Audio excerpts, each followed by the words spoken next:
እኔ ግን አንዳንድ ልጆች በጣም ነው የምትገርሙኝ። አዲስ አበባ ላይ ሆናችሁ አዋሳ አድራሻው አዋሳ የሆነ ዴሊቨሪ የልብስ ማለት ነው።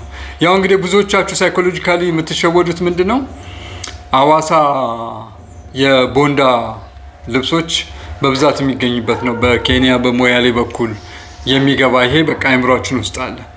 ስለዚህ ሌቦቹ ምን አድርገዋል? አድራሻቸውን አዋሳ ላይ አድርገው ቀጥታ ቲክቶክ ላይ እና ቴሌግራም ላይ እንደምትመለከቷቸው አድራሻቸውን ደቅ አድርገዋል። ከዛ በኋላ የተለያዩ ፎቶግራፎች ለጥፈዋል። ዋጋ ምናምን እና አሪፍ ዋጋ ነው። ጓደኛችን ሰፍ ብላ ገባችበት ማለት ነው።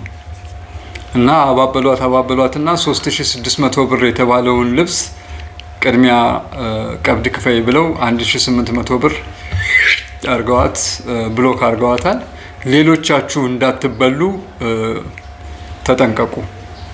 ከአዲስ አበባ አዋሳ ድረስ እንዴት ኦርደር ታደርጋላችሁ? እርጥብ የሚባል ምግብ አለ፣ እርጥብ የሚባልም ሰው አለ ማለት ነው። የሚገርም እኮ ነው። ለምን ነው የማትረጋጉት ግን? እስኪ እንስማቸው ኮንቨርሴሽናቸውን። እንዴት አረፈድሻለሁልሽ? ክፍያ 50% ነው። 50% ነው ማለት ግማሹን ከፍለሽ እልክልሻለሁ፣ ግማሹን ደግሞ ስትቀበይ ትከፍያለሽ ማለት ነው። እሺ አካውንትና ስልክ ቁጥርሽ ላኪልኝ። ይኸው አካውንት እዚህ ጋር አስቀምጬልሻለሁ። የባለቤት ነው የምንጠቀምበት የቢዝነስ አካውንታችን ነው። ስልክ ቁጥሬንም ከስር ጽፍልሻለሁ። ይቅርታ እሺ፣ አይን አዋጅ ሆኖብኝ ነው ቀን ያላኩት። ይሄ የዚህ የአራቱም ዋጋ ነው እና ደግሞ ለላርጅ የሚሆን ነው አይደል? ላርጅ እና ሚዲየም ነገር ነኝ ወፈረላለሁ ከላይ። እንዴት አመሸሽ ውዴ? ችግር የለውም። አዎ ቀሚሶቹ 9900 ብር ናቸው። ጉርድ 800 ብር፣ አጠቃላይ 3500 ብር ነው እና አዎ ለላርጅም ለሚዲየምም ይሆናሉ።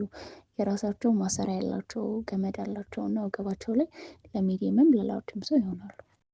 ያው ግማሹ ልክ ያለው መቼ እንደሚደርስ ያው ቆይ ስልክ የምጻፈልሽ ነው እንታላል። መጀመሪያው ሳይሆን ይሄ የመጨረሻዎቹን የላኩልሽ አራቱ ልብሶች ማለት ነው። ነገ በጠዋት እልክልሻለሁ እና ነገ የሚመችሽ ከሆነ ነገ በጠዋት እልክልሻለሁ። ወደ 5 ሰዓት ይደርስሻል። የት አካባቢ ነው የሚደርሰው? እና ዴሊቨሪ ክፍያ የለውም ወይስ እንዴት ነው? ወይ ቀን አካባቢ ወደ መገናኛ አካባቢ መውሰድ እችላለሁ። እኔ ሰፈሬ ወደ ሴሚሲ ይርቃል። እንዴት አመሸሽ? ዴሊቨሪ ያለው አየር ጤና መናኸሪያ እና መገናኛ ከሁለቱ አንዱ በሚመችሽ ቦታ ይቀበልሻል።